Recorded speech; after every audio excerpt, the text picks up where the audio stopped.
Hello everyone. Welcome back to English with Shubh. I hope you're doing great today. If you're new here, my name is Shubh, and on this channel, we learn English in a simple way, a human way, not a complicated grammar book way. Before we start, just take a deep breath. Relax your shoulders and remind yourself you are not here to be perfect. You are here to improve, and that is enough. Today's lesson is very powerful. We are going to talk about three small words in English. Be, been, being. Three tiny words, but they confuse almost everyone. Even intermediate learners, even confident speakers sometimes hesitate. And maybe you also feel that fear. Maybe when you speak, your brain says, wait, is it be? Is it been? Is it being? And suddenly, you stop speaking. If that has happened to you, don't worry. You are normal. Today, I will explain these words in the simplest way possible. No heavy grammar, no complicated rules, just life situations, real conversations. And by the end of this video, you will not feel scared of these words anymore. You will feel comfortable, not perfect, but confident. And confidence is more important than perfection. Let's begin. First word, be. Be is the base form. It is simple, open, flexible. Be is often connected to dreams, advice, instructions, and future possibilities. Let me give you an example. I want to be confident in English. Listen carefully. I'm not saying I am confident. I'm not saying I was confident.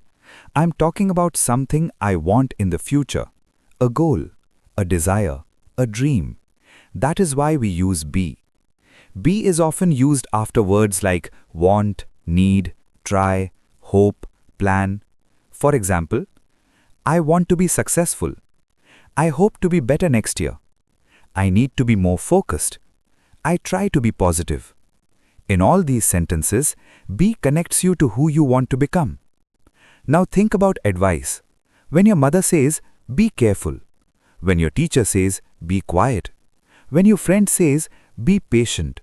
They are not talking about time. They are talking about behavior, choice, how you should act. That is the power of be. It gives direction. It gives guidance. Let's imagine a situation. You are starting a new job. Your manager says, be on time, be respectful, be professional. Simple sentences, no complicated grammar, but very powerful meaning. Now I want you to say something with me. I want to be fluent in English. Say it slowly. I want to be fluent in English. Beautiful. That is be. Dream, direction, possibility. Now let's move to the second word, been. This word scares people. But don't worry. Been is connected to experience, time that started in the past and still matters now. Been usually comes with have or has. It does not like being alone. It needs support. For example, I have been tired today. That means the day started earlier. I felt tired and maybe I still feel tired now. Another example, I have been learning English for 2 years. This sentence shows duration, effort, consistency. It started in the past, it continues until now, and maybe it will continue tomorrow. That is been. Now think about experience. I have been to Delhi. I have been to London. I have been to that restaurant before. You are not saying when exactly. The time is not important. The experience is important. You went, you saw, you experienced it, and now that experience is part of your life. That is why we use been. Let's make it emotional. I have been nervous speaking English. Maybe you feel this. Maybe when you speak, your heart beats fast, your hands shake, your mind becomes empty. But still, you are here. You are listening, you are improving, and that means something beautiful. Now let's talk about a common mistake. Many learners say, I am been tired. This is wrong. But it is a good mistake because it shows you understand something about past and present. The correct sentence is, I have been tired. Remember, been needs have or has. Say this with me. I have been practicing English every day. perfect. Now let's move to the third word, being. This one is very human. Being often talks about temporary behavior, something happening now or around this time. For example, I am being honest with you. That means right now, in this moment, I am honest. Another example, you are being very quiet today. Listen carefully. Today, not always, just today. Temporary. That is the difference between you are quiet and you are being quiet. You are quiet means it is your personality. You are being quiet means today, this moment, something is different. Now imagine a real situation. You have a friend who is usually very cheerful, always smiling, always talking. But today that friend is silent. You ask, why are you being so quiet today? You are not attacking. You are not judging.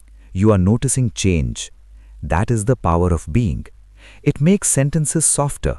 It makes communication more emotional. Another example. You are being rude. This means right now your behavior is rude, but it leaves space for change. It does not say you are rude forever.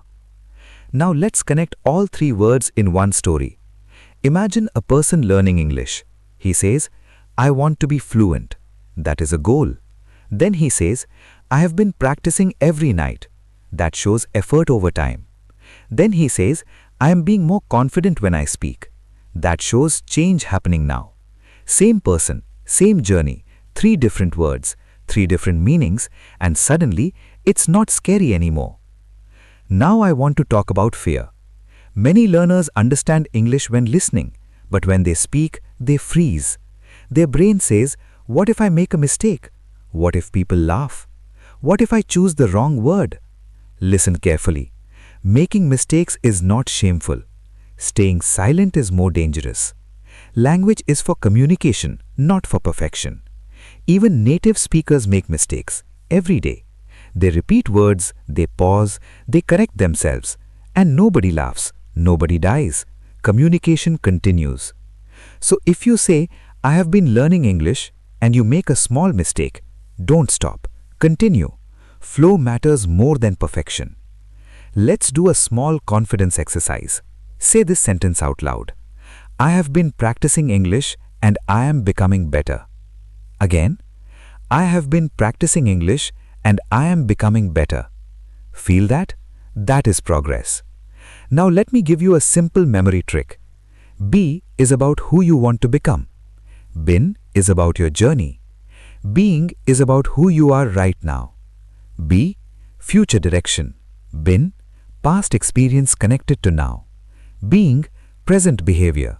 Simple, clear, human. Remember something important. English is not a test, it is a tool, and tools are meant to be used. If you wait to be perfect before speaking, you will wait forever. Start now. Speak now. Be brave. Yes, be brave. There's be again. Before we finish, I want you to think about your own life. Complete these sentences in your mind. I want to be blank. I have been blank for the last few months. I am being blank these days. Maybe you want to be confident. Maybe you have been working hard. Maybe you are being more positive. Whatever your answers are, be proud of your progress. Learning English is not easy, but you are doing it, and that matters. On this channel, English with Shubh, we don't just learn grammar. We build confidence. We build courage. We build communication skills for real life. If this lesson helped you even a little, make sure you like this video, subscribe to English with Shubh, and share this with someone who is afraid of grammar. Let them know English can be simple, English can be human, and English can be learned step by step. Thank you for spending your time with me today. Keep practicing, keep speaking, keep improving, and remember, you don't need to be perfect. You just need to keep going. I'll see you in the next video. Until then, be confident. Bye everyone.